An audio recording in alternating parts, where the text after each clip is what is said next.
Chers amis adhérents, militants et sympathisants, il y a un sujet que je veux absolument aborder avec vous pour en débattre, c'est la vie interne de notre parti, l'UDI.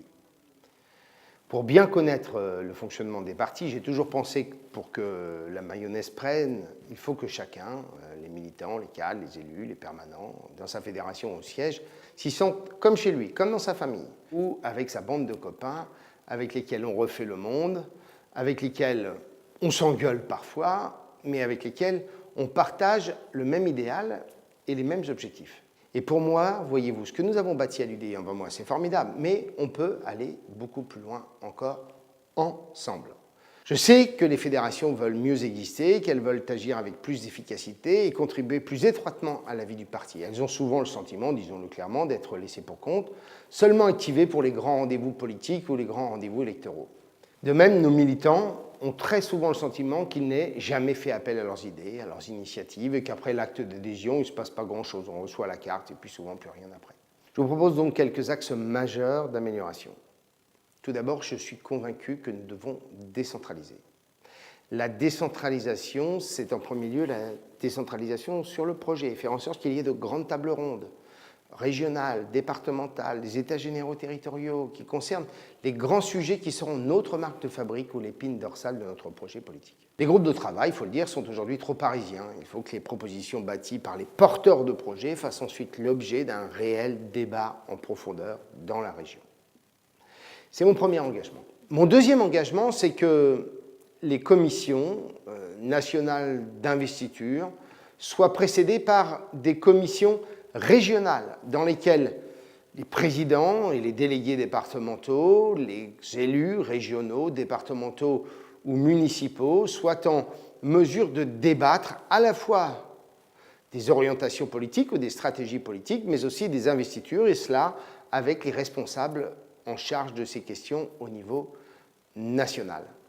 Et mon troisième engagement au titre de la décentralisation, c'est la signature d'un contrat d'objectifs sur 3 ans entre le parti et chaque fédération, afin que les fédérations tiennent leurs engagements sur le développement des militants, sur l'accroissement du nombre d'élus, sur l'animation politique ou encore sur la construction programmatique, et que tout ça puisse être reconnu dans leurs efforts par l'attribution de moyens déterminés à l'avance à partir d'objectifs qui auront été arrêtés en commun. En clair, nous fixons ensemble des objectifs, on donne des moyens et on voit si on est au bout au résultat.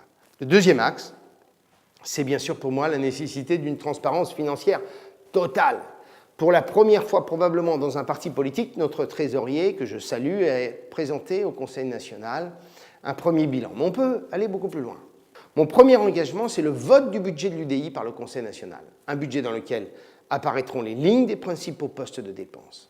Les militants doivent être en mesure de savoir quelle est la masse salariale, qui est payé par le siège, combien sont payés les principaux cadres, quel est le volume des frais de déplacement, quels sont les frais généraux, les frais de restauration, les frais de bouche, les dépenses de communication. L'UDI doit démontrer aux Français qu'on peut faire de la politique autrement. Mon deuxième engagement, c'est de combattre tous les conflits d'intérêts. Je m'engage par exemple à ce que l'UDI n'ait aucun contrat avec des agences ou des entreprises dont des membres de la famille des dirigeants de l'UDI auraient des intérêts.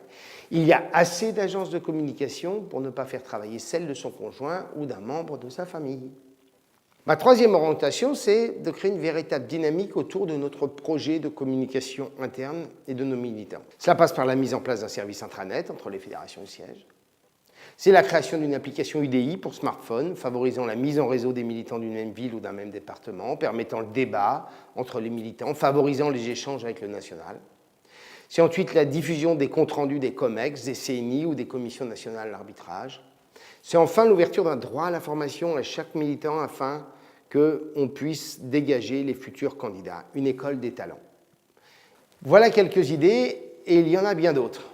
Je suis enfin persuadé que la participation de chacun doit être renforcée. C'est ma quatrième orientation. L'autonomie et la capacité d'action du mouvement des jeunes de l'UDI doit être favorisée. Autonomie des jeunes. La participation, c'est aussi recueillir l'avis des militants pour la désignation des candidats aux élections locales. Enfin, le parti doit être celui de la solidarité et de l'entraide. La solidarité, c'est la mise en place, par exemple, d'un mécanisme de péréquation assuré par le national, permettant aux fédérations les plus jeunes ou les moins riches de leur donner un coup de main pour leur permettre de se développer. Ce pourrait être aussi la création d'une bourse de l'emploi, où des parlementaires, des élus, des chefs d'entreprise, des artisans, des commerçants membres de l'UDI pourraient mettre en ligne des offres d'emploi dont pourraient notamment profiter les jeunes, mais aussi les moins jeunes. Et l'UDI aussi pourrait être, en quelque sorte, faire un coin des bons plans. Je vous propose que nous en débattions via mon site de campagne et également à l'occasion de mes déplacements. Faites-moi remonter vos idées et vos idées seront les nôtres.